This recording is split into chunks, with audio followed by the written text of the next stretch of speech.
Instituto Nacional de Antropología e Historia. Su sustancia está hecha de evocación, recuerdo, rememoración y de lo que toma del porvenir. Porque es una parte fundamental de nuestra identidad. Somos nuestra memoria. El programa del INA que nos lleva de viva voz con los especialistas. ¿Qué tal, amigos? Muy buenos días. Esto es Radio INA y esto es Somos Nuestra Memoria. Un servidor, Juan Stack, les da la más cordial bienvenida. La Secretaría de Educación Pública y Conaculta, a través del Instituto Nacional de Antropología e Historia, los invitan a acompañarnos en la emisión de este programa, en el que nos acompaña el arqueólogo, el doctor Carlos Javier González, para platicar sobre el tema Templo Mayor, historia de un descubrimiento. Carlos Javier, bienvenido, muchas gracias por estar aquí una vez más. Hola, ¿qué tal, Juan? No, al contrario, es un gusto para mí estar aquí, ya por segunda ocasión, y estar en esta estación de nuestra querida institución. Y para hablar de este centenario tan importante que fue el inicio de lo que ahorita es una realidad gigantesca.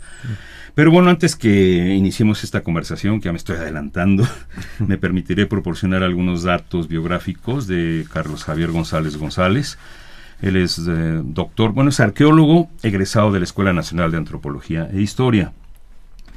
Miembro del proyecto Templo Mayor desde 1979. Recién egresaste de la escuela, te integraste al proyecto Templo Mayor, ¿verdad? Sí, así es. Qué suerte, qué maravilla.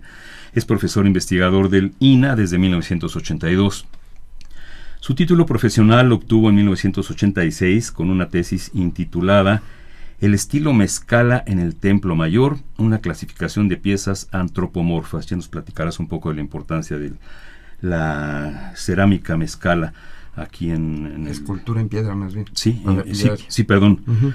Entre 1989 y 1992 coordinó el proyecto arqueológico Chinampas, realizado en la región de Xochimilco. En abril de 2006 obtuvo el grado de doctor en estudios mesoamericanos, con mención honorífica otorgada por la Facultad de Filosofía y Letras de la Universidad Nacional Autónoma de México, presentando la tesis titulada Relaciones de una deidad mesoamericana con la guerra y el maíz, el culto de Xipe-Totec entre los mexicas, la cual se publicó en 2011, coeditada por el INA y el Fondo de Cultura Económica bajo el título Xipe-Totec, Guerra y Regeneración del Maíz en la región mexica, y desde julio de 2007 es director del Museo del Templo Mayor y está aquí con nosotros para hablar sobre este acontecimiento. Bueno, son varios acontecimientos, todos son acontecimientos finalmente. El centenario del descubrimiento de la hipótesis de Gamio de que ahí estaba el Templo Mayor y de que se sacó un nuevo catálogo. Pero vamos a ubicarnos un poco sobre qué importancia tiene el Templo Mayor dentro de la gran metrópoli que fue Tenochtitlan. El Templo Mayor. Pues era, ya es casi un lugar común decirlo, pero bueno, era desde luego el principal edificio religioso de los mexicas, el templo de mayores dimensiones en su recinto sagrado, en el recinto sagrado de Tenochtitlan. Pero por encima de esto, para los mexicas, pues tenía un simbolismo muy fuerte, ¿no? Muy profundo. Para ellos, pues era simbólicamente el centro del universo, el ombligo del mundo. Uh-huh. En él se cruzaban los ejes horizontales, verticales del cosmos, ¿no? Los cielos, el inframundo, los cuatro rumbos, en fin, era el centro de todo el universo como ellos lo concebían. Y por eso también es que tuvo varias reconstrucciones, es decir, varias fases constructivas, y siempre en el mismo lugar. No podía moverse porque eso hubiera traído el caos en el universo, ¿no? Háblanos un poco de esto, de lo que era Tenochtitlan y lo que era el espacio profano, digamos, por llamarlo de un modo, y el espacio sacro, el espacio sagrado, y la importancia de que precisamente ahí estuviera el recinto del Templo Mayor. Claro, sí, el recinto sagrado, bueno, tenía una gran importancia porque sobre todo era un lugar de congregación. Uh-huh. Es decir, era una plaza de aproximadamente 350 metros por lado, en cuyo interior había, de acuerdo con la obra de Sahagún, 78 edificios de diferentes tamaños, incluso había un pequeño coto de caza, por ejemplo, en el interior del recinto, donde se realizaban ceremonias dedicadas sobre todo al dios Mixcoac, que era el dios de la caza, de la cacería, ¿no? Pero era un espacio en donde, y esto era pues prácticamente todo el año, porque todo el año había festividades religiosas. Entonces era el lugar en donde se congregaba la población a celebrar a sus deidades, a convocarlas, a presentarles ofrendas, a hacer una multitud de actividades rituales. Entonces, en ese sentido cumplía una función muy importante, ¿no? No solamente religiosa, sino también de cohesión social, ¿no? De congregar, pues, a la población, ¿no? Un poco lo que está ocurriendo hoy otra vez con nuestro Zócalo, ¿no? Desde hace más o menos unos 20, 25 años. ¿No? Que curiosamente el Zócalo actual de la Ciudad de México no coincide con la plaza de la antigua Tenochtitlan, exactamente, está como al ladito, ¿no? Estaba hacia el sur del recinto sagrado, y de hecho por testimonios de Hernán Cortés, de Bernal Díaz del Castillo, de Francisco de Aguilar, que también fue otro soldado conquistador que escribió un documento también importante, no muy extenso, sobre la conquista. Pero todos estos testimonios, así como el primer plano que se conoció en Europa de Tenochtitlan, que es el plano atribuido a Hernán Cortés y que envió con sus cartas de relación, bueno, todos estos testimonios nos hablan precisamente de la existencia de un espacio abierto en el sur del recinto sagrado. O sea, y el plano atribuido a Cortés así muestra, como una plaza, incluso tiene, en el plano aparece la leyenda plaza, en este espacio abierto hacia el sur del recinto sagrado, y que correspondería a nuestro actual Zócalo o Plaza de la Constitución. Y, o sea que desde la época prehispánica era un espacio mayormente abierto, ¿no? Mencionaste algo de los 4 rumbos, y si mal no recuerdo, esto corresponde también a 4 calzadas que confluían en este punto sagrado. 4 puertas del recinto sagrado, y sobre todo había 2 calzadas muy importantes que confluían al recinto y que llegaban, la de Iztapalapa desde el sur y la de Tlacopan o Tacuba, ya como se deformó el nombre desde la época novohispana, llegaba por el poniente. Y precisamente estas 2 calzadas sirvieron para plantear, amén de otros datos que había en fuentes históricas, plantear la hipótesis sobre la ubicación del Templo Mayor. Y fue precisamente Alfredo Chavero, pues gran historiador, arqueólogo del siglo XIX, que era un personaje como del Renacimiento, ¿verdad? Don Alfredo Chavero. Pero él precisamente planteó que el Templo Mayor debía encontrarse en el cruce virtual de estas 2 grandes calzadas.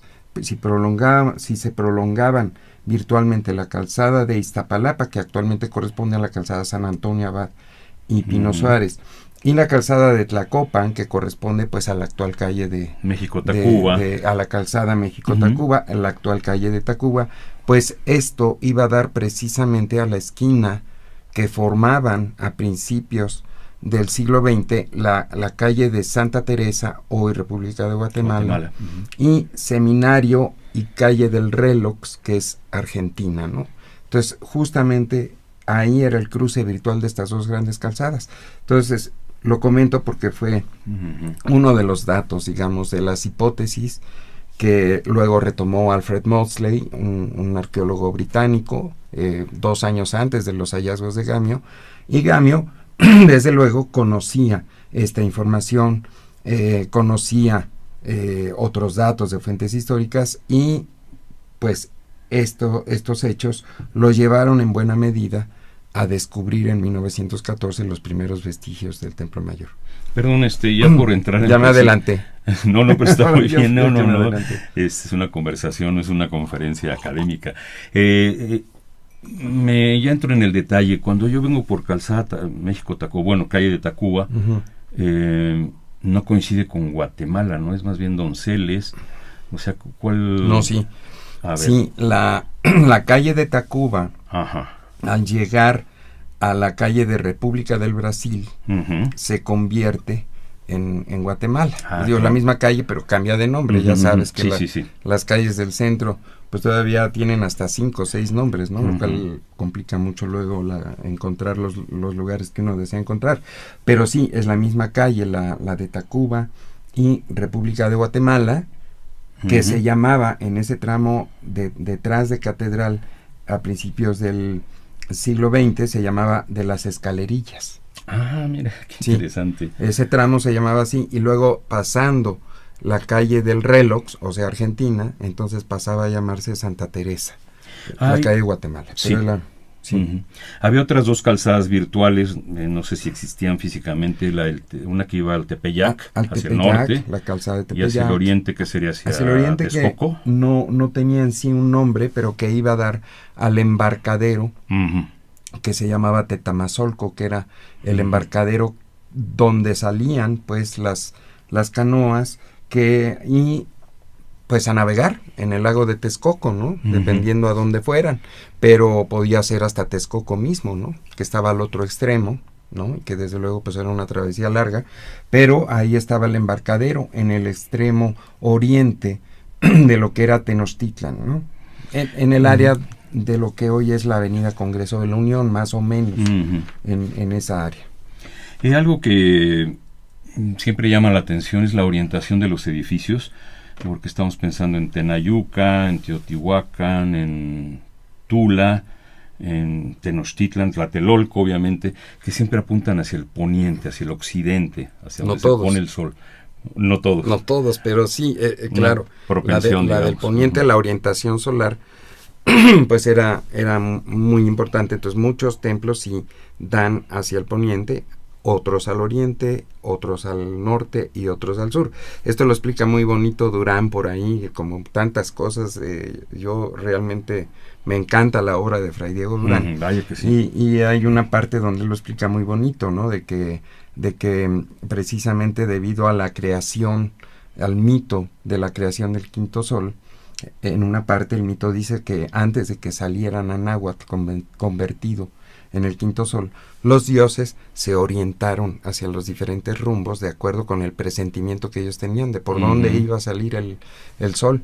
Y por cierto que según nos dice también, esto lo dice también Sagún, los dioses que atinaron y se orientaron hacia el oriente fueron precisamente Quetzalcóatl y Xipetotec, ¿no? Pero bueno, eso es aparte. Luego Ya le eché vamos a porras. hablar de Ya le eché Xipetotec. porras a mi Dios protector, ¿no? Sí. Pero como los dioses se orientaron hacia los diferentes rumbos de acuerdo con su presentimiento, y con base en eso es que nos dice Durán, por eso es que los templos o sus templos podían ver hacia los diferentes rumbos de acuerdo con esta orientación de los dioses, ¿no? Si tú me lo permites, voy a leer un cachito de Durán, precisamente. Claro. No, perdón, es de Sagún. Ya estoy citando mal. Bernardino de De Fray Sagún, Bernardino. que dice: la principal torre de todas estas estaba en el medio y era más alta que todas. Era dedicada al dios Huitzilopochtli o Tlacuepan-Cuexcotzin. Esta torre estaba dividida en lo alto, de manera que parecía ser dos. Y así tenía dos capillas o altares en lo alto, cubierta cada una con un chapitel, y en la cumbre tenía cada una de ellas sus insignias o divisas distintas. En la una de ellas y más principal estaba la estatua de Huitzilopochtli, quien también le llamaban Iluicatl Xoxouqui. En la otra estaba la imagen del dios Tlaloc. Delante de cada una de estas estaba una piedra redonda a manera de tajón que llamaban Techcatl, donde mataban los que sacrificaban en honor de aquel dios. Y desde la piedra hasta abajo estaba un regajal de sangre de los que mataban en él. Y así estaba en todas las otras torres. Estas torres tenían la cara hacia el occidente y subían por gradas bien estrechas y derechas. Tenía su cara hacia el occidente. Ese dato es Ajá. bien importante porque ahí nos está diciendo Sagún, desde el siglo XVI obviamente, que el Templo Mayor veía hacia el poniente.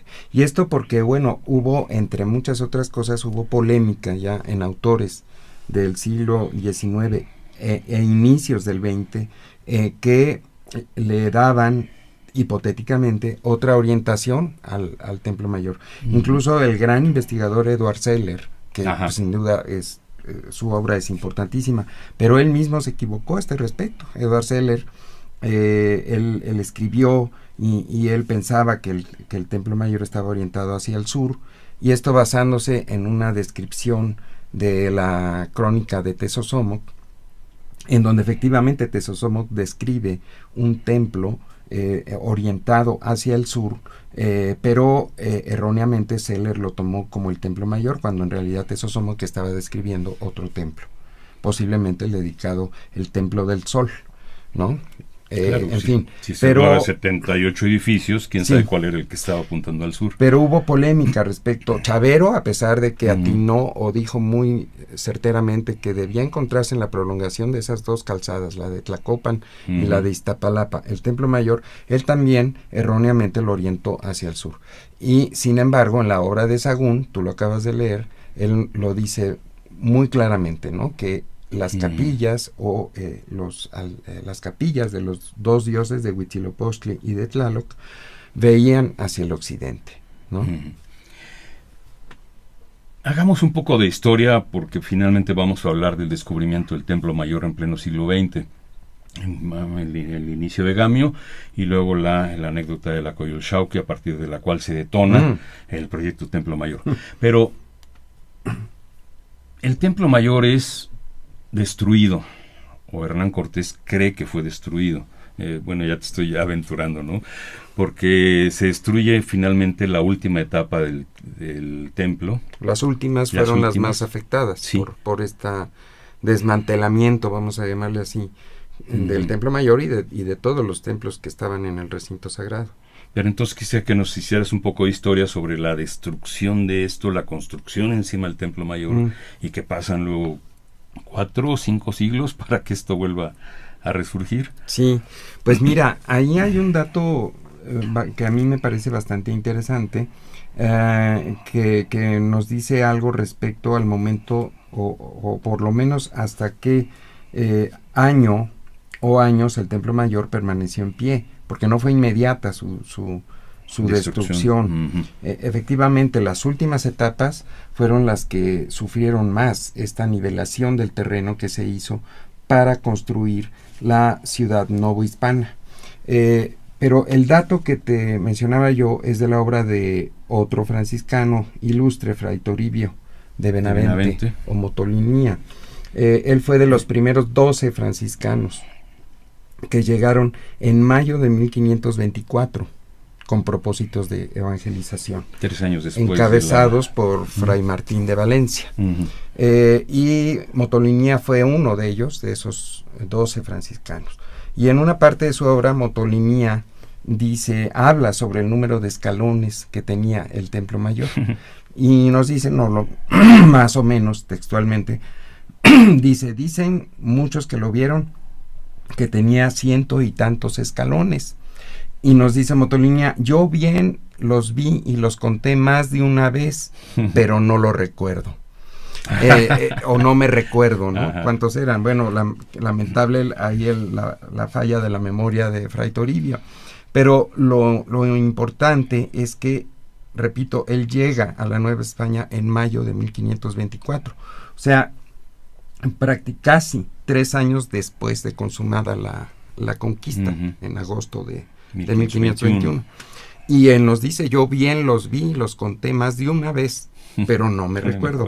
¿Qué quiere decir eso? Pues que en la segunda mitad de 1524 el Templo Mayor seguía en pie, porque Motolinía lo vio y contó los escalones, aunque no se acordara cuántos eran. De manera que lo más probable es que esa destrucción haya tenido lugar precisamente hacia inicios de 1525, me aventuraría yo a decirlo. Y los solares donde se encontraba el Templo Mayor, pues fueron repartidos a conquistadores que llegaron con Cortés. Y precisamente en la esquina que formaban las calles, o forman las calles de Argentina y Guatemala actualmente, ahí en esos solares donde hasta 1978 se encontraba, por cierto, la librería Pedro Robredo, en esa esquina. Bueno, esos solares fueron otorgados al conquistador Alonso de Ávila, que llegó con Cortés, y que posteriormente un sobrino de él participó en una conjura contra las autoridades virreinales junto con Martín Cortés, el hijo de Hernán Cortés, y fue ejecutado por eso el sobrino de Alonso de Ávila. Y esta cuestión se atribuyó, por cierto, a una maldición de Huitzilopochtli, porque la casa de Alonso de Ávila se construyó encima del templo de Huitzilopochtli, ¿no? Se hablaba de esto. Pero, y los dos cronistas que nos dejan testimonio sobre que los solares otorgados a Alonso de Ávila, o donde estaba la casa de Alonso de Ávila, marcaba el lugar en donde se encontraba el templo de Huitzilopochtli, fueron precisamente Durán, Fray Diego Durán, y Alvarado Tezosomoc. Son los dos que lo mencionan, que si lo recuerdas, Alvarado Tezosomoc y Fray Diego Durán abrevaron de fuentes comunes, ¿no? Es decir, compartieron o elaboran sus obras a partir de varias fuentes comunes, ¿no? Entonces, ellos son los dos cronistas que dejan esta referencia, que el templo de Huitzilopochtli se encontraba donde estaban las casas de Alonso de Ávila, ¿no? Justamente en esa esquina. Todo el tiempo tenemos que referirnos a la actualidad y y en aquel entonces, pero digamos, el Templo Mayor es una pregunta personal, ¿se continúa debajo de la casa del Marqués del Apartado, en la calle de Argentina? ¿O no llega hasta allá? No, de hecho, ya está delimitado perfectamente bien el contorno del Templo Mayor, con la excavación o las grandes excavaciones entre 1978 y 1982, en las cuales pues tuve el gran gusto de haber participado.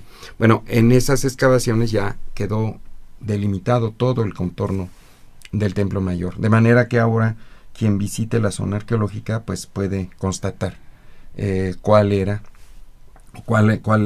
eran los límites máximos del Templo Mayor. Y no, definitivamente no, el Templo Mayor como tal no llegaba a la parte inferior de la casa del Marqués del Apartado, pero desde luego donde está la casa del Marqués del Apartado es área del recinto sagrado, ¿no? Y se han encontrado pues algunos vestigios, siempre imitados de la escalinata de un edificio. Ahí se encontró esta portentosa escultura del jaguar, el jaguar. Cuauhxicalli, el Ocelot Cuauhxicalli, que está en la Sala Mexica del Museo Nacional de Antropología, y la preciosa águila Cuauhxicalli, ¿verdad?, que forma parte de la colección del museo. Y no viene al caso porque yo no soy arqueólogo, pero me tocó ver esa águila in situ. ¿Sí? Ahí en la casa del Marqués del Apartado.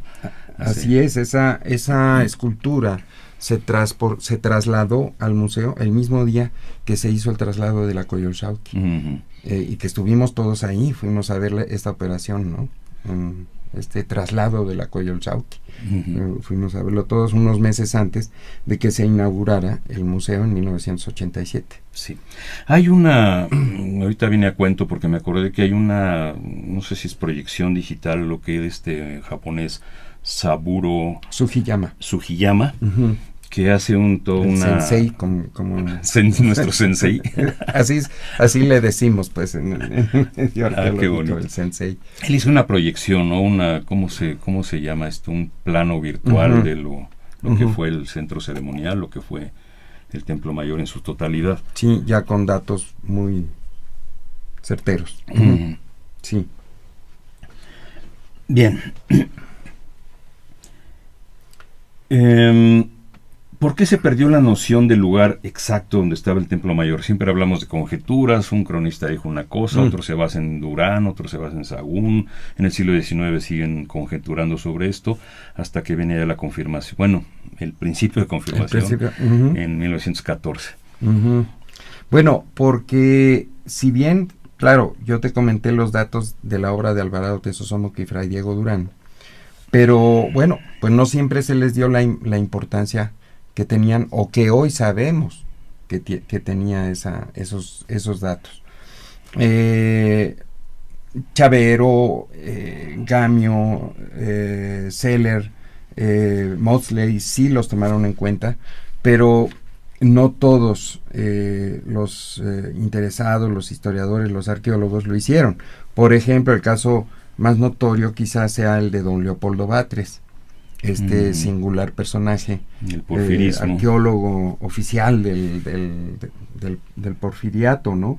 Amigo personal incluso de Porfirio Díaz, y pues que, bueno, era un personaje sin duda muy, muy singular, don Leopoldo Batres, muy importante sin duda dentro de la historia de la arqueología, pero él creía firmemente que el Templo Mayor debía o se encontraba bajo la catedral, bajo el área de la catedral, ¿no? Siguiendo pues esta cuestión de que los españoles efectivamente en muchos casos construyeron las iglesias en el siglo XVI encima de los templos prehispánicos. Aquí lo que ocurrió es que la primera catedral, hecha por órdenes de Cortés, y que se comenzó a construir en 1524 precisamente, era desde luego una catedral mucho más pequeña, con el ábside orientado hacia el oriente, de hecho, y la entrada hacia el poniente, una orientación distinta a la actual catedral, pero insisto, era mucho más pequeña, y esta catedral, que de hecho se han encontrado vestigios arqueológicos ya de ella, estaba en lo que hoy es el atrio frontal de la catedral, y cargada hacia el lado poniente de ese atrio frontal. De manera que sí, la catedral sí se construyó dentro del espacio del recinto sagrado, pero no directamente sobre el Templo Mayor. Sin embargo, Leopoldo Batres, don Leopoldo, sí lo creía así, que debía encontrarse debajo de la catedral. Y por eso es que él hizo una intervención muy importante, sí, en el año 1900, es decir, 14 años antes de que Gamio encontrara los vestigios del Templo Mayor.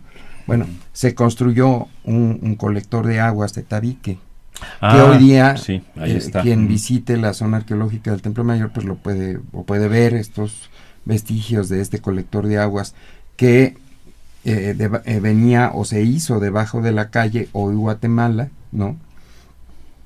Y de que de hecho se construyó, o la obra se llevó a cabo de oriente hacia el poniente. Entonces, y que la construcción de esta obra pues sí abrió las distintas etapas constructivas del Templo Mayor. Hoy lo podemos ver claramente, pues en un ancho de un poco más de 2 metros. Lo que mide 2 el metros drenaje, 20. el dren. Ajá. Y estuvieron a punto de pegarle a la Coyolxauhqui, ¿no? Pero a punto. Es decir, ¿qué serán? Unos 70 centímetros. Ni un metro. Por eso no le dieron, por fortuna. Pero bueno, en fin, el caso es que don Leopoldo, como él creía firmemente que, insisto, que que el Templo Mayor estaba bajo la catedral, él empieza su intervención cuando la obra del colector llegó justamente a la esquina de que hoy forman Argentina y Guatemala, para seguir hacia el poniente, es decir, hacia la calle de Brasil, en fin, y ahí es donde Batres empieza su intervención, cuando en realidad la obra del colector ya había rebasado el área del Templo Mayor. Entonces, él empieza su intervención ahí y efectivamente recuperó una cantidad muy importante de materiales, todos o la mayoría de ellos provenientes de ofrendas seguramente, colocadas por los mexicas. Entonces, claro, por eso la intervención de Batres sí es importante, porque recuperó materiales muy valiosos y demás, y finalmente es un antecedente arqueológico muy importante del hallazgo del Templo Mayor, pero en realidad ya la obra del colector ya había dejado atrás el Templo Mayor, ¿no? ¿Y qué tanto destruyó esa obra del colector? No, bueno, pues sí. Sí destruyó bastante, ¿no? Bueno, creo sin yo. Sin duda, parte esto, pues te digo, un ancho de un poco más de 2 metros, 2 metros 15, 2 metros 20 centímetros, en las distintas etapas constructivas y del lado de la escalinata de Huitzilopochtli, de la escalinata sur. Entonces sí, obviamente sí produjo destrucción, deben haberse encontrado objetos, piezas, qué sé yo, que ya no quedaron registradas porque Batres todavía no iniciaba su intervención, ¿no? Pero sí, desde luego la destrucción fue, pues, lamentable, ¿no? Bastante. Pero ahí la fortuna es que no encontraron o no le dieron, pues, a la Coyolxauhqui. Y no tanto porque la hubieran destruido, es decir, hubiera sufrido daños la escultura, posiblemente se hubiera conservado, sí, la pieza, pero lo más seguro es que no sabríamos exactamente en dónde se encontraba, que eso es muy importante, que es una de las pocas esculturas mayores mexicas que ha sido encontrada in situ, y eso pues es muy importante, muy valioso, porque nos dice mucho, eso nos da una información riquísima. Tiene mucho significado, claro. Muchísimo. De por qué estaba ahí. Porque está ahí. Y de esa manera sabemos pues que el Templo Mayor era un conjunto arquitectónico y escultórico que reproducía los mitos más importantes, ¿no? Muy bien. Le recordamos a nuestros amables cibernautas, ciberescuchas, que estamos aquí en Radio INA, transmitiendo desde la colonia Roma de la Ciudad de México para todo el planeta a través de internet, a través de www.radio.ina.gov.mx, que estamos platicando con el arqueólogo, con el doctor Carlos Javier González González, sobre el Templo Mayor, historia de un descubrimiento. Y vamos a continuar con esta conversación en la que yo quisiera cambiar un poco de tema para hablar de una de tus especialidades. Como ya lo mencionaste en esta primera media hora, mencionaste a Seller, que Seller en algún lado tú pones que él solamente vio la punta del iceberg en cuanto a quién estaban dedicadas las construcciones de los templos del espacio sagrado. Solamente se habla de Huitzilopochtli y de Tlaloc, pero tú encontraste en fin, a alguien más, el que dijiste que es tu dios tutelar. Sí, mi dios patrono, ¿no? Tu patrono, Xipe Totec. Sí, bueno, lo que pasa es que fue... de hecho, bueno, ya hace muchos años yo inicialmente pensaba hacer un trabajo de investigación sobre los vestigios arqueológicos del recinto sagrado, ¿no? Intentar hacer una, pues, reconstrucción quizás lo más aproximada del recinto, en fin. Y así empecé a recabar información, pero poco a poco me fue jalando esa información hacia la ceremonia, la fiesta dedicada a Xipe Totec, la Caxipehualistli, que significa desollamiento de personas, ¿no? O desollamiento, dejémoslo así. Y desde luego, bueno, me fue jalando, insisto, la información hacia ese tema, a la importancia, pues, de la fiesta, que eso, pues, saltaba a la vista, ¿no?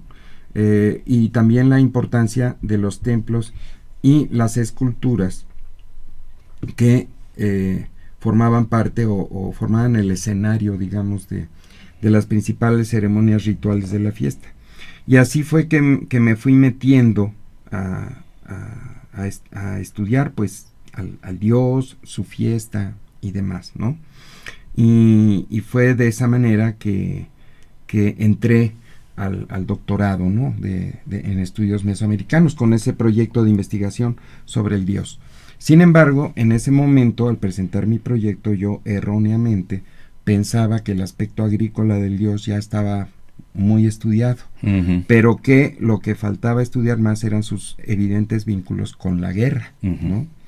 Y por un lado, y por el otro que era uno de los contados dioses cuyos atavíos eran utilizados por el mismísimo Tlatoani, o Huey Tlatoani mexica, ¿no? Y específicamente los atavíos de Xipe Totec los utilizaba al comandar al ejército en campañas militares.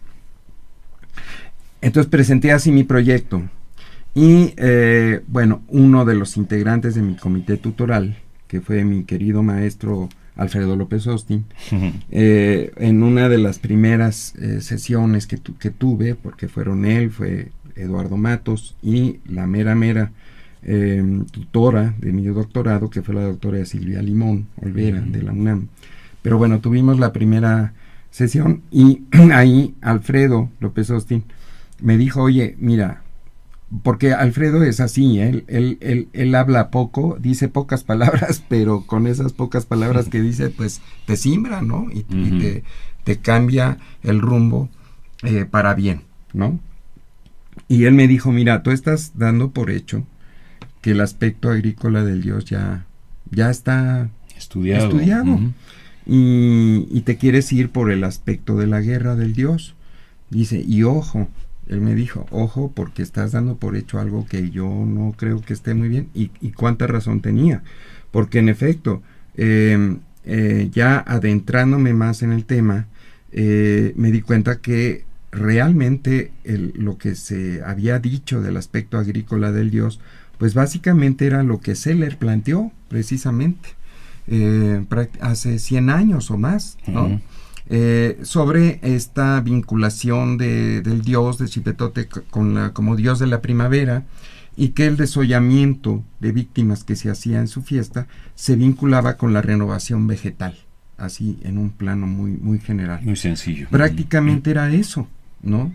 Y bueno, yo me fui metiendo a esto y me fui metiendo al aspecto también del maíz en las fiestas, gracias a la información riquísima que hay en la obra de Sahagún, sobre todo, pero también Durán y las principales fuentes. Y no, bueno, pues una de las cuestiones que me fui dando cuenta y apasionando, porque fue un trabajo muy apasionante, como lo son pues todos los dioses mesoamericanos, ¿no? O sea, cada uno de ellos son temas muy apasionantes. Y me empecé a dar cuenta de la importancia del maíz en la fiesta del dios, y de cómo en muchos aspectos el desollamiento vinculado con el dios, fue una de mis conclusiones, que más que relacionarse con la renovación vegetal, ¿no?, se relaciona con la regeneración del maíz. Es decir, muy particularmente con la regeneración del maíz.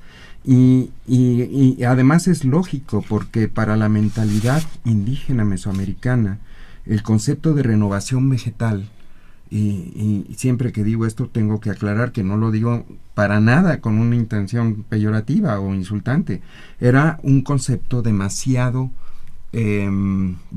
general, demasiado abstracto. Para ellos lo más importante era, y sigue siendo, la renovación, la regeneración del maíz. El maíz como la planta sin duda más importante desde el punto de vista alimenticio y desde el punto de vista religioso también, ¿no? Eso era lo más importante. Es decir, en tanto se regenere el maíz, lo demás viene por añadidura. Lo importante es que se regenere el maíz. Entonces, empecé a encontrar pues unos datos muy interesantes de la relación del dios con el maíz, incluso en muchos casos de cómo el dios llegaba o llega a personificar al maíz mismo, ¿no?, en la fiesta. Y cómo, digamos, también el aspecto del desollamiento del maíz, que es precisamente la nixtamalización. Es decir, ese fue uno de los momentos en que yo brincaba de alegría, porque resulta que durante la veintena dedicada a Xipe estaba prohibido consumir alimentos hechos con maíz cocido en agua de cal, es decir, maíz nixtamalizado. Era una prescripción, no se podía sino hasta después de realizar los sacrificios en honor del dios, entonces ya se podía volver a comer maíz nixtamalizado o cocido en agua de cal. Y yo, dentro de muchas cosas que ignoraba y sigo ignorando, ¿verdad?, pero yo ya tenía toda esta información y yo la veía por todos lados, en la obra de Durán, de Sahagún, cómo esto ocurría, y era así. Pero yo te confieso que yo, hasta el momento en que estaba yo trabajando esto, ignoraba con qué propósito se hace la nixtamalización del maíz o el cocimiento en agua de cal, y el día en que me enteré, bueno, en fin, leí y demás, que se hacía precisamente para quitarle la piel al grano, fue uno de los momentos que tuve varios por fortuna, en que brincaba yo de gusto. Cuando me enteré de esto dije, es que no puede ser, dije, todo se va uniendo, todo se va amalgamando, y dije, es que claro, dije, es lógico, pues es que se está desollando al Dios en la fiesta y se está desollando al maíz, porque para eso se cuece el grano de maíz en agua de cal, ¿no? Para desprender la piel del grano, ¿no? Desollar. Exactamente, el desollamiento. Entonces, empecé a encontrar un montón de cuestiones, de relaciones, y a fin de cuentas, pues tuve que decir cuánta razón tenía mi maestro Alfredo cuando me dijo eso, ¿verdad? De que, ojo, cuando dices que ya el aspecto agrícola es muy estudiado, no, cuidado, ¿no? O sea, por ahí puede haber muchas cosas, y de verdad, había muchísimas cosas por ver. Entonces, sí pude tocar en mi trabajo el aspecto también de guerra, el aspecto de la relación del Dios con el aspecto agrícola y concretamente con el maíz. Y bueno, una de las conclusiones a las que llego finalmente es que en la fiesta del Dios se vinculaban la guerra y el maíz, pero vamos, con una intención de propiciar la regeneración del maíz, ¿no? Y también entendí o pude entender más cómo la guerra para los mexicas y en general para los mesoamericanos, lejos de ser una actividad destructiva, ¿verdad? Era una actividad que por el contrario propiciaba la regeneración de la vida. Por extraño que nos parezca a nosotros, ¿no? Que ya pues tenemos toda esta educación y esta formación ya con la mentalidad occidental y demás, y en que, bueno, y también que hay otra cosa, que desde luego la guerra ya desde hace tiempo, pues el hombre tiene la capacidad de aniquilarse a sí mismo, ¿no? En aquel entonces no. Si la guerra que practicaban los mesoamericanos, claro, era una actividad violenta, cruenta y demás, pero de ninguna manera estaban ellos en capacidad de aniquilarse, de ninguna manera, ¿no? De hecho, en el Tlacaxipehualistli, no me lo voy a aprender nunca, se sacrificaba a guerreros cautivos, ¿no? Y se exaltaba la labor de los guerreros propios que vencieron. Sí, exactamente, porque para la ceremonia principal de la fiesta se seleccionaban los guerreros enemigos más distinguidos en el campo de batalla, los que tenían mayor grado o rango militar, para ser sacrificados en esa ceremonia. Y fíjate que aquí hay otro paralelismo muy claro, porque esto nos lo dice Durán también por ahí, de que desde que levantaban la cosecha anterior, esto pues básicamente en el mes de octubre, las mazorcas, las mejores mazorcas, eran seleccionadas para ser utilizadas como semilla en el siguiente ciclo agrícola, y esas mazorcas eran ofrendadas a Xipe en su fiesta, en marzo, que era una fiesta que coincidía con el equinoccio de primavera. Entonces se le ofrecían. Entonces también hay un paralelismo simbólico muy claro entre la selección de los guerreros más fuertes y la selección de las mazorcas más fuertes,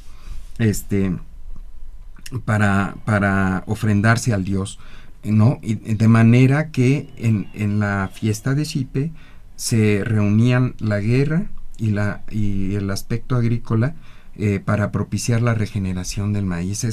Te digo, es una de las principales conclusiones a las que llego.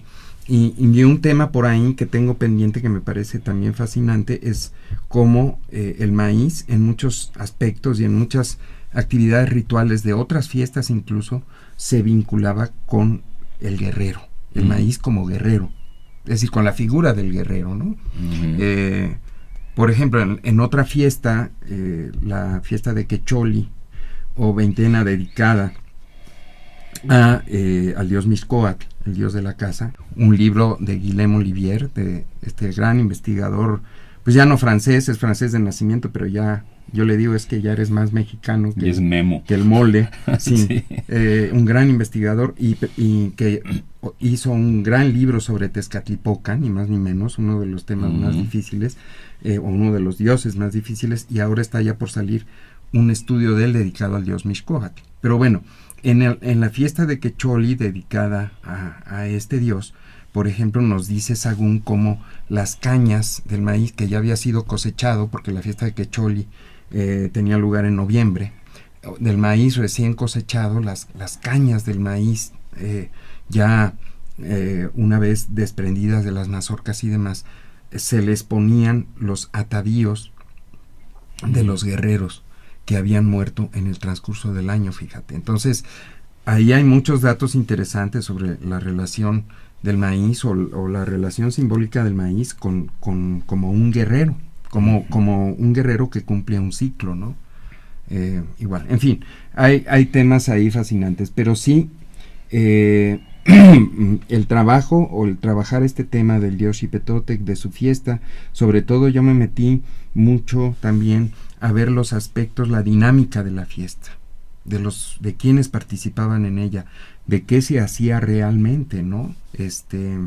Y me di cuenta también de diferencias que Sagún las describe muy claramente, diferencias en el tratamiento mortuorio de las víctimas, de los guerreros que eran sacrificados el primer día en el templo de Huitzilopochtli, que eran los de menor importancia, y los del segundo día, que eran los que se sacrificaban en la ceremonia principal, la llamada sacrificio gladiatorio por los cronistas del 16, que se hacía sobre la gran piedra circular, y que eran los guerreros de mayor importancia. Entonces, te lo comento así rápido, ¿no? Mientras los que se sacrificaban el primer día en el templo mayor, en el templo de Huitzilopochtli, los cuerpos de esos guerreros eran desollados ahí mismo, al pie del templo mayor, y los cuerpos eran entregados a los guerreros mexicas que los habían capturado sin piel. En el segundo caso, en los más importantes, los que eran sacrificados sobre el Temalacatl o la piedra circular, en ese caso los cuerpos eran dados a los guerreros mexicas con piel, y ellos lo llevaban a su calpulli, a su barrio particular, y ahí eran desollados. Y ya el guerrero utilizaba la piel para prestarla a hombres de su barrio para que fueran vestidos con la piel de su xipe, porque la realidad es que la víctima se convertía en el dios a través del acto sacrificial, para que fuera a recolectar sobre todo maíz y otras cosas en su territorio, en su barrio, y todo eso lo iba juntando el guerrero mexica que había ofrecido a ese guerrero, y al final hacía una fiesta, y a través de todo este proceso lograba un ascenso en la jerarquía militar. Pero ese dato de la diferencia en el tratamiento, es decir, que las víctimas del primer día, los cuerpos eran desollados al pie del templo mayor, y los del segundo día, el guerrero se llevaba al cuerpo con todo y piel, y el desollamiento tenía lugar en su barrio particular, hace una diferencia notable en cuanto al tratamiento y a la importancia de los guerreros. Y esto es algo que está en la obra de Sagún, muy claramente explicado por él, pero que pues va a sonar así como vanagloriarme de algo, pero que nadie antes de mí lo había hecho notar, esos detalles, por ejemplo, porque yo me metí mucho a ver, te digo, la fiesta, el comportamiento, el movimiento social que había alrededor de la fiesta. Sí. Ahora, todo esto estaba en las crónicas. Está en la obra de Sagún. A nivel arqueológico. De Durán y otros. Ajá, de otros cronistas. Pero a nivel arqueológico, tú trabajando en el Templo Mayor, ¿qué evidencias encontraste para enriquecer tu bueno, estudio? yo personalmente, bueno, más bien el trabajo en sí de todos los que participamos, ¿no? en Templo Mayor, no hay demasiadas evidencias, pero sí hay objetos, algunos objetos en ofrendas que sí pueden vincularse con el dios, con Xipetotec, pero el encontrar, digamos, restos humanos, sí hay evidencias de desollamiento que pueden ser detectadas, ¿no? En algunos cráneos, y sí los hay en el caso de Templo Mayor. Es decir, porque finalmente los cuerpos de los guerreros eran decapitados, ¿no? Después antes del desollamiento eran decapitados y colocados en el Tzompantli. Entonces, sí hay evidencias, sí se pueden encontrar y se han encontrado evidencias de huellas de desollamiento en restos óseos. Me confundo un poco porque yo no soy especialista en estos temas, pero ¿qué relación hay entre Huitzilopochtli, que es la guerra, y Xipetotec, que también tiene que ver con la guerra, y con el Templo Mayor y todo? Lo que pasa aquí es que Huitzilopochtli, desde luego, era un dios muy particular de los mexicas, era su dios tutelar, y era un dios al que prácticamente solo se le rendía culto en Tenochtitlan. Entonces, esta participación, por decirlo así, de Huitzilopochtli en la fiesta de Xipe era, de alguna manera, para los mexicas, era como, ¿cómo te puedo decir? Como darle la importancia de vida a su dios. Perdón, es que no hay problema. Tengo problemas con la voz, se me empieza a ir. Pero bueno, era darle la importancia o colocar al dios de la fiesta, en este caso a Xipe, bajo el dominio del dios tutelar, de Huitzilopochtli. Por eso es que el primer día se le sacrificaban las víctimas del primer día a Huitzilopochtli. Y de hecho, los integrantes del Calpulli, del barrio, del guerrero que había ofrecido esa víctima, le llevaban un muslo de esa víctima al Tlatoani, porque era una forma también de los guerreros rendirle un tributo, por decirlo así, al gobernante supremo, ¿no? Y a Huitzilopochtli como dios tutelar de los mexicas, ¿no? Muy bien. Carlos Javier, nos quedan como 9 minutos de entrevista, más que para mí era muy importante que hablaras de lo de Xipetotec, porque creo que es algo que no sé si solo tú lo has estudiado o eres el que lo has llevado a niveles. Desde luego no soy el único, ni mucho menos.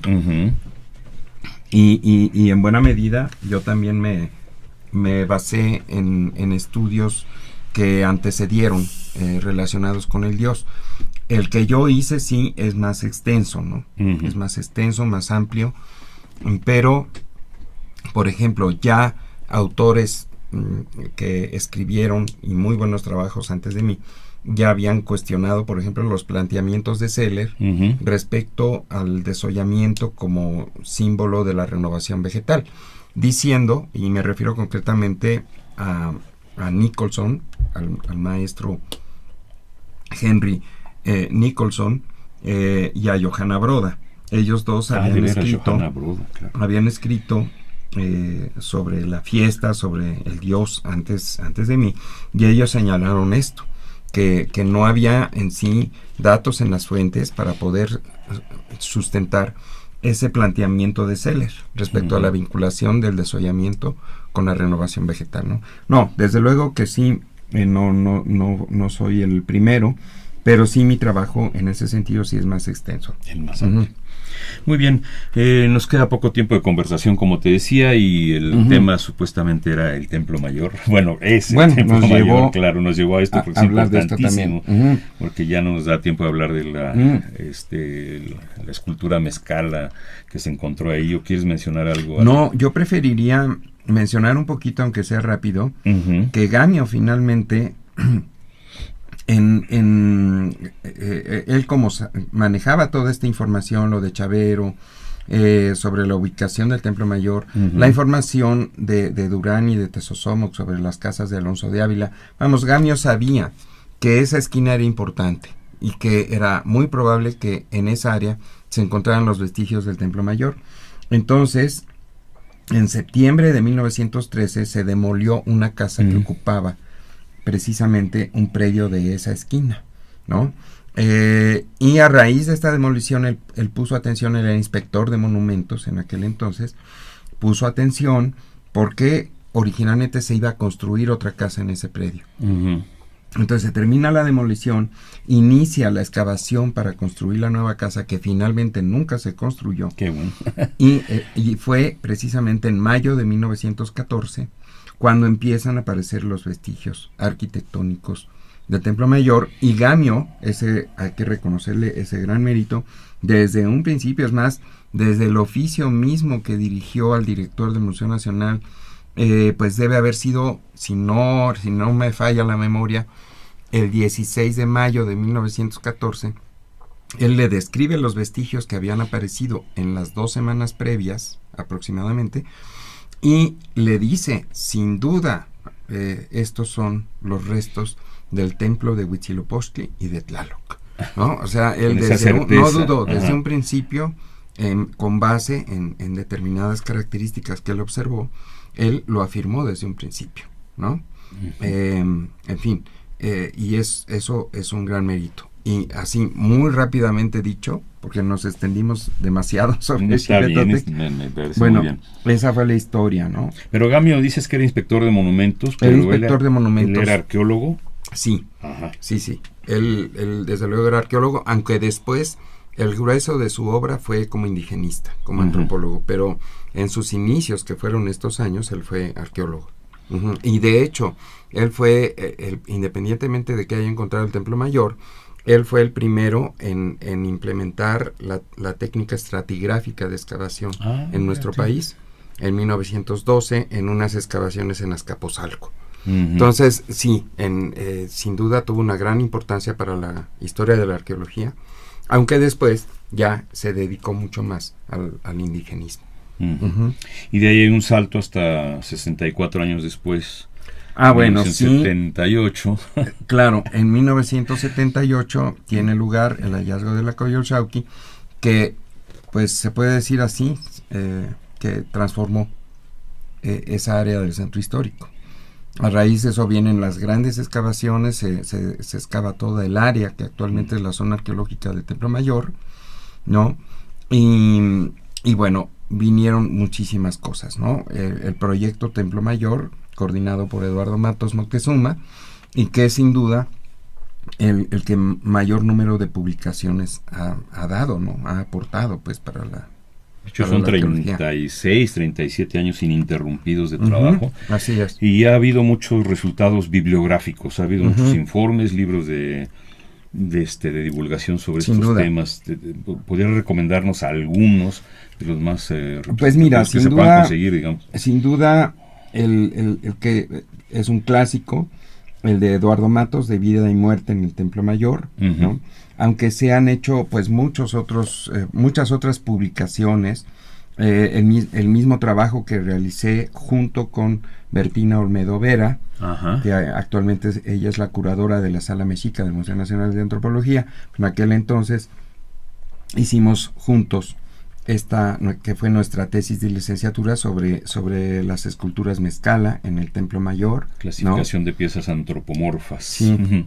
Otro también de Juan Alberto Román Berreyesa, que es antropólogo físico también del equipo del Templo Mayor, sobre el sacrificio de niños en el Templo Mayor, ¿no? Se ha escrito sobre la fauna, en fin, sobre una enorme cantidad de temas, ¿no? De incluso los proyectos de investigación que se llevan a cabo actualmente, por ejemplo, el proyecto de trabajo de materiales de concha, que tiene ya muchos años llevándose a cabo, y que dirige el doctor Adrián Velázquez Castro, ¿no?, que es parte del cuerpo de investigadores, para fortuna nuestra, del Templo Mayor, y también ya ha publicado al menos 2 libros y una gran cantidad de artículos con respecto a este tema, ¿no? Entonces, y bueno, pues el comercial que voy a hacer, ya lo dijiste, mi tesis doctoral sobre Xipe, que se publicó, y que ahorita estoy precisamente viendo que se haga una nueva reimpresión, porque ya se agotó la edición original. Qué bueno. No se tiraron muchos ejemplares,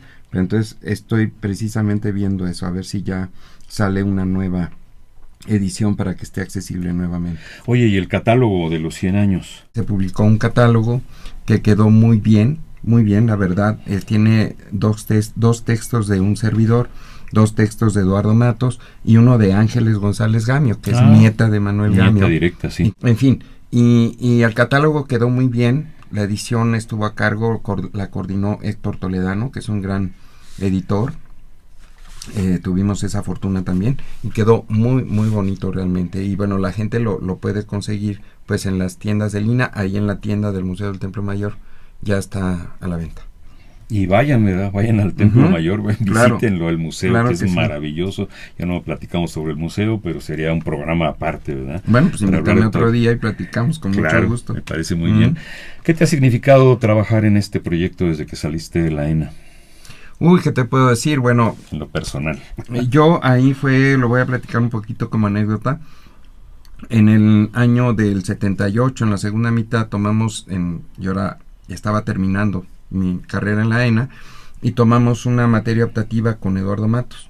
Nos llevó a ver el proyecto que había iniciado unos meses antes y yo desde que fui dije, yo aquí tengo que trabajar. No sé cómo le voy a hacer, pero aquí tengo que trabajar. Entonces debe haber sido desde diciembre de ese año del 78 que fui a ver por primera vez a Matos. Todavía le hablaba de usted, el profesor Matos, es que yo quiero trabajar aquí. Pues es que fíjate que ahorita pues no tengo presupuesto, pero date una vuelta dentro de un mes. Al mes ahí estuve. Y así como 4 o 5 veces, hasta que yo creo que Matos dijo, o le doy chamba, ¿verdad? O no me lo voy a quitar de encima. Entonces ya a la cuarta o quinta ocasión me dijo, bueno, ok, mira, ya va a haber presupuestos, te puedo contratar, pero hasta dentro de un mes. Pero si quieres venir desde este lunes para que vayas viendo el trabajo, pues el lunes ahí estaba yo. O sea, tuve la determinación de entrar a trabajar ahí, al Templo Mayor, ¿no? Y qué bueno que lo hice porque sí, es una de las grandes experiencias de mi vida, haber trabajado ahí, haber compartido, además con Eduardo Matos, que es un gran jefe, debo decirlo, y muy divertido, además trabajar con él, muy ameno, ¿no? Entonces, sí, es inolvidable para mí toda esa etapa. Muy bien, pues arqueólogo, doctor Carlos Javier González González, muchas gracias por esta conversación, ya nos veremos en otra ocasión. Claro que sí, Juan, a tus órdenes, cuando quieran. Muy bien. Estoy a su disposición. Gracias. Muy bien. De esta manera damos por terminar esta emisión de Somos Nuestra Memoria. Un servidor, Juan Stack, se despide de ustedes. Agradecemos la participación valiosísima, como ya dijimos, de Carlos Javier González González, arqueólogo, director del Museo del Templo Mayor, sobre el tema, sobre lo mismo. Gracias también a nuestros escuchas, a quienes les sugerimos consultar más de nuestra producción a través de www.radio.ina.gov.mx. Agradecemos como siempre el apoyo para esta serie de Pedro Francisco Sánchez Nava y Luis Alberto López Guario. Es una realización de la Dirección de Medios de Comunicación a través de la Subdirección de Radio, a cargo de Gabriela Marentes, producción de Banibaldo Morales, controles técnicos Javier Cortés. Gracias, hasta la próxima.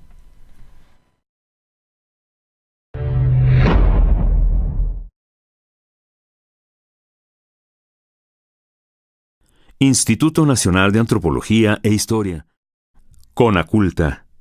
Las opiniones y comentarios aquí expresados son de entera responsabilidad de quienes proporcionan la información y no representan necesariamente las opiniones de Radio INA ni comprometen el pensamiento editorial del Instituto Nacional de Antropología e Historia.